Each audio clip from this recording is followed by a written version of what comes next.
For decades, Hollywood movies have taught us two things about robots. First, they'll someday walk on 2 feet like people. And second, most of them will eventually turn on us.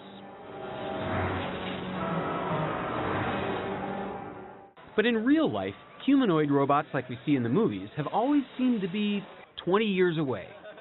Well, don't look now.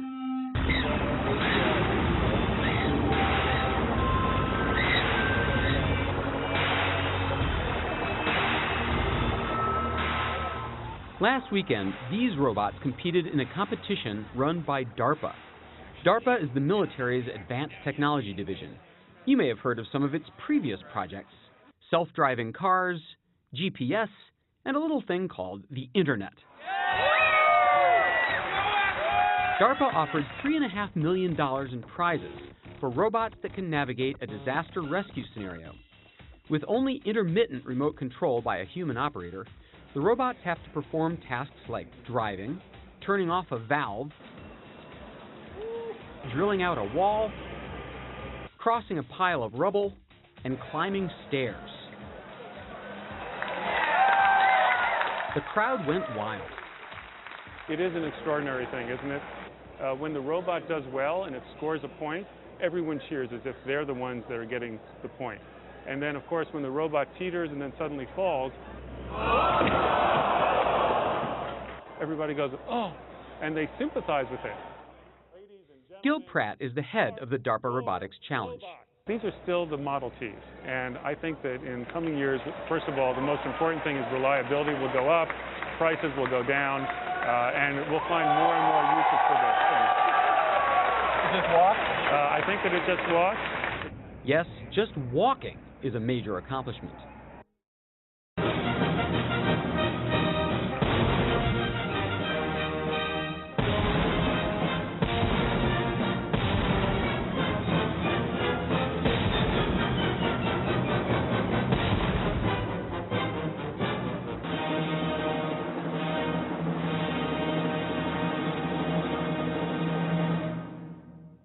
We're still a long way from science fiction. Just ask Russ Tedrake, the MIT professor who led MIT's robot in the DARPA competition.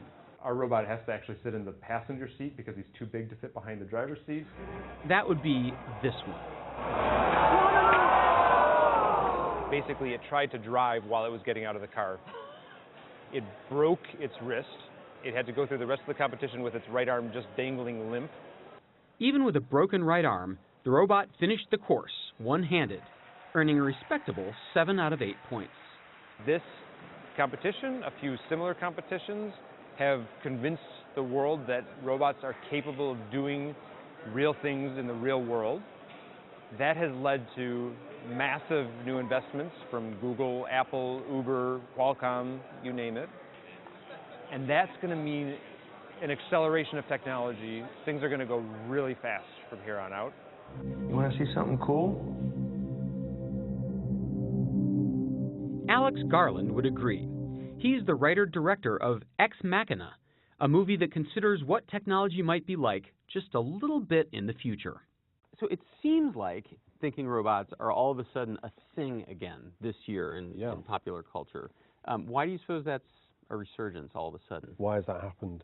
I don't know. I've thought about it quite a lot. And I think it may not actually be to do with AI in some respects. I think it's more to do with technology and a fear of technology. Do you have a name? Yes. Ava. We all have cell phones and we all have tablets and laptops and computers. And we don't really understand how these things work. But they seem to understand how we work. And that makes us feel uneasy. Do you want to be my friend? Of course. Will it be possible? Why would it not be? Most movies where there's a very smart robot like yours turn out to be menacing or threatening in some way, if the robot indeed does not turn out to be pure evil.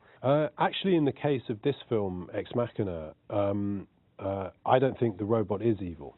What I think is that the robot is like us. It's sentient. And that robot has been unreasonably imprisoned, and like us, wants to get out of that prison. We have a bad history, humans, with not respecting sentience. We don't want to keep making the same kinds of mistakes. Whether self-aware machines will ever exist is a question researchers debate endlessly. But getting there will require more than advances in robotics. It will also require breakthroughs in AI, artificial intelligence. We'll have to teach machines how to think. Let me say something to Siri, which most people think of as a remarkable human-like intelligence. Sure. So if I say, when's the next Cleveland Indians game? The Indians' White Sox game starts at 5:10 p.m. If anyone knows how close we are to being able to talk to our machines, it's Dag Kitlaus.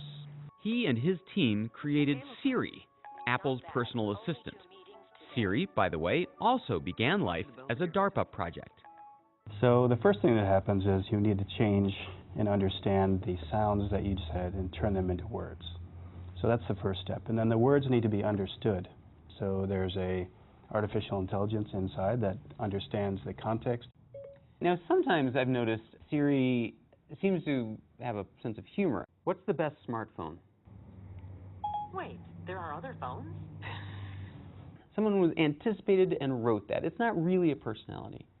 We anticipated originally that people were going to ask funny questions, and we spent quite a bit of time preparing Siri to be funny and have a little bit of a dry wit.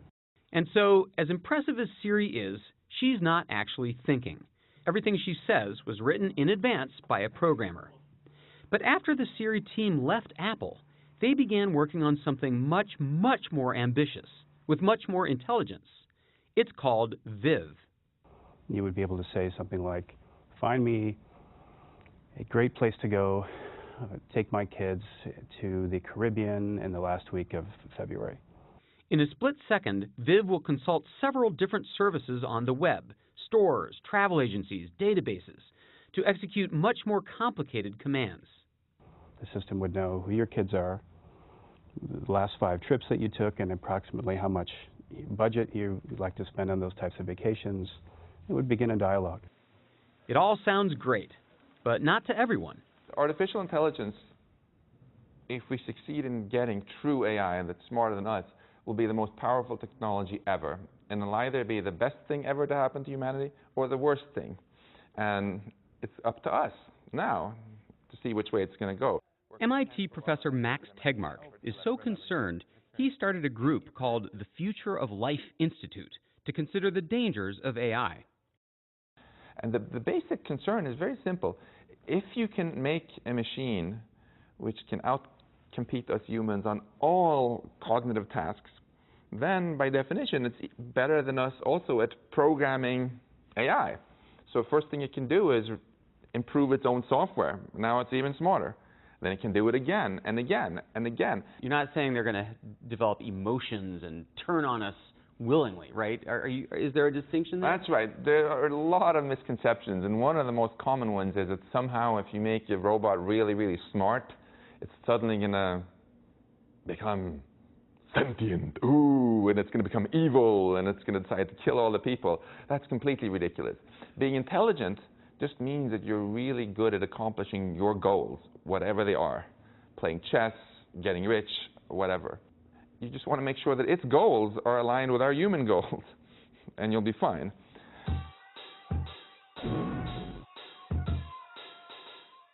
All the experts agree that recent leaps in robotics and AI should make us both excited and cautious. In the short term, we're safe in terms of having to worry about superintelligences taking over the world. We're talking 50 or 100 years from now before we need to really seriously get too worried about that.